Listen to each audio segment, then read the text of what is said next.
Hello guys, welcome to our channel. இந்த வீடியோவில் என்ன பார்க்குறீங்க அப்படின்ட்டு பார்த்தீங்கன்னா, இந்த கிளிப் வந்து விஜய் டெலிவிஷன் அவார்ட்ஸ் வந்து முடிஞ்சிருச்சு. ஷோ ஸோ வந்து நமக்கு இப்போ தான் அதோட முன்னோட்டம் அப்படின்ட்டு அப்டேட் பண்ணியிருக்காங்க. ஸோ நெக்ஸ்ட் தான் அவார்ட் ஃபங்க்ஷனை பற்றி வரும். இதில் யார் யார் இருக்காங்கன்னு பார்த்தீங்கன்னா, கங்கா, ராகினி, நிவின், குமரன், அப்புறம் நம்ம விஜய் இருக்கார். காவேரி தான் இல்லை. ஆக்சுவலாக அவங்க ஒருவேளை லேட்டாக வருவாங்களோ இல்லை ஏதாவது வேலையாக வெளியே போனாங்களோ, பட் அவங்க வருவாங்க. அவங்க வராமல் இருப்பாங்களா அப்படி. அண்ட் வந்து இதில் நிறைய மகாநதியோட பார்ட்டிசிபெண்ட்ஸு, இப்போ விஜயோட தாத்தா இருக்கார்ல, அவரும் பார்ட்டிசிபேட் பண்ணியிருக்காரு.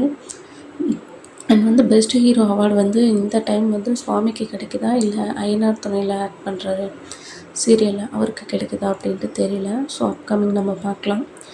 அண்ட் வந்து ஸோ எப்பயுமே வந்து அவங்க ஒரு இன்ட்ரோ கொடுப்பாங்க இல்லையா, அந்த மாதிரி வந்து கொடுத்துருக்காங்க. அதில் எடுத்த கிளிப் தான் இது. அதில் பாருங்கள், அந்த லாஸ்ட்டில் வந்து விஜய் டெலிவிஷன் அவார்ட்ஸ் 10 years அப்படின்ட்டு கொடுத்துருக்காங்க. ஸோ இன்ட்ரோவில் பயங்கரமாக கொடுத்துருக்க மாதிரி இருக்குது எல்லாருமே. அதுவும் பார்க்குறதுக்கு நல்லாயிருக்கு. அண்ட் வந்து லக்ஷ்மி பிரியா வந்து இந்த மாதிரி பிக் பாஸ்க்கு போகிறாங்க, ஆடிஷனுக்கு செலக்ட் ஆகிட்டாங்க அப்படின்லாம் நிறைய நியூஸ் வந்து வந்துட்டு இருக்குது. அதுக்கு அவங்க வந்து இன்ஸ்டாவில் என்னென்னு சொல்லியிருக்காங்கன்னா, இந்த மாதிரி பீப்புள் வந்து ஃபேக் நியூஸை ஸ்ப்ரெட் பண்ணுறாங்க. நான் வந்து எந்த ஆடிஷனுமே வந்து அட்டன் பண்ணல, எதுவுமே கன்ஃபார்ம் பண்ணல அப்படின்ட்டு அவங்களே வந்து அவங்களோட இன்ஸ்டாவில் வந்து ஸ்டோரி போட்டிருக்காங்க. ஸோ இதுதான் வந்து உண்மை. அண்ட் இந்த மாதிரி அப்டேட் தெரிஞ்சுக்கிறதுக்கு மறக்காமல் நம்ம சேனலை வந்து சப்ஸ்கிரைப் பண்ணி வச்சுக்கோங்க. பிடிச்சிருந்தால் லைக் பண்ணுங்கள், ஷேர் பண்ணுங்கள். அண்ட் தேங்க்ஸ் ஃபார் வாட்சிங்.